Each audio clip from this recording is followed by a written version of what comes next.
Salom hammaga, Abron Dilis kanaliga xush kelibsizlar. Bugun sizlar bilan Dilis 26 da Dream Draft tarkib tuzamiz. Ko'p gapirmasdan-da qani boshladik. Omadimiz keladimi, yo'qmi? Xo'p, bizga 5-3-2 sxemasi yaxshiroq. Xo'p, bizga jamoa sardori Saka yoki Fernandesh. Sakaning reytingi 86. Katta ehtimol hamma Sakani tanlardi. Kommentariyada yozib qo'yinglar. Sizlar mani o'rnimda bo'lganinglarda qaysi o'yinchini tanlardinglar? Men Sakani tanlayman. Xo'p, bu yerda 80 reytingli o'yinchi kerak va Shvaylerni olamiz. Xo'p, bizga chap qanot yoki o'ng qanot himoyachisi. Menimcha hamma Hernandesni olsa bo'lsa kerak. Kommentariyaga yozib ketinglar. Hernandesni o'ynagan jamoalarini, nechta jamoada o'ynagan va nomi qaysi? Nicolas Otamendi yoki Tomori Maguire. Mayli, Otamendi Manchester City'da o'ynagani uchun va De Ligt. Sizlar ham De Ligtni olarmidinglar? De Ligt ham o'ynagan komandalar juda ham ko'p. Mana birinchisini aytib beraman. Ajaxdan boshlagan, qolgan jamoalar nomini o'zingizlar yozib qo'yinglar. Xo'p, hozircha yaxshi ketmoqda. Va bizga albatta Van de Ven ko'proq. Real muxlislari bo'lsa uzr. Chouameni hozir bizga kerak emas, himoyachi kerak. Albatta Ashraf Hakimi 85 reytingda. Hakimi ham ko'p jamoalarda o'ynab qo'ygan. Agar Hakimining muxlislari yoki uni istoriyasini biladiganlar bo'lsa, albatta uni ham jamoalarning nomini yozib qo'ysanglar, to'g'ri bo'lsa belgilab qo'yaman.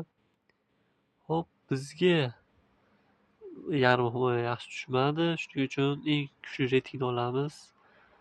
Sabitzer yoki Zelinskiy. Sabitzerni olamiz, mayli. Videoga hozir like bosib qo'yinglar, obuna bo'lib qo'yinglar. Bu juda ham katta podдержка bo'ladi, motivatsiya. Andrea Rabiot ham juda kuchli yarim himoyachi. Paris Saint-Germainda o'zini faoliyatini boshlagan. Tanilgan dunyoga.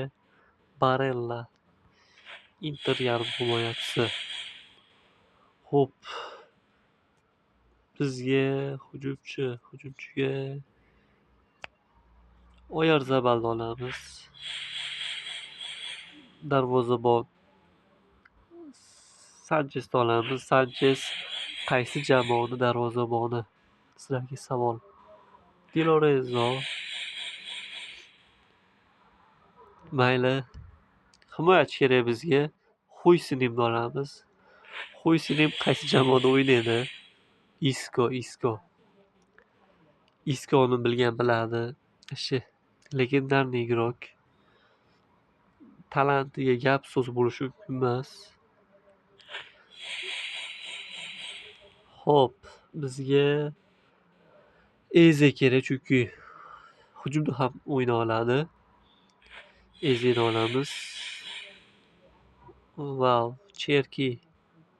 Cherkini hozirgi o'yinimcha City'da o'ynab turgan o'yini bemalol 82-81 reyting tortadi. Shuning uchun Cherki.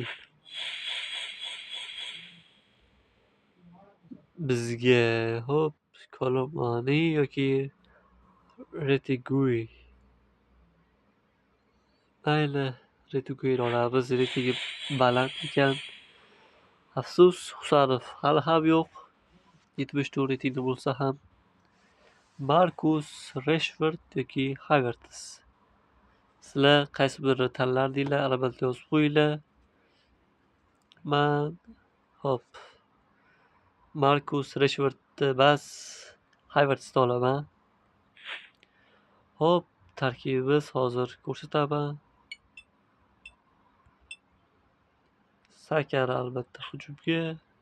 Ezeli, Isco albatta. Huysonim qolaversinmi, nima deysizlar? Di Lorenzo. Qo'ysi deb qoladi mayli. Mana tarkibimizni ko'rib turibsizlar. Yaxshi tarkib, yomon emas. Ja zo'r ham bo'lmaydi.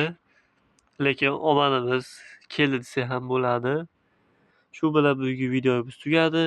Video yoqqan bo'lsa like bosib qo'yinglar. Shu tarkibimizga 1 dan 10 gacha baho berib ketinglar va obuna bo'lishni esdan chiqmasin. Hammaga rahmat.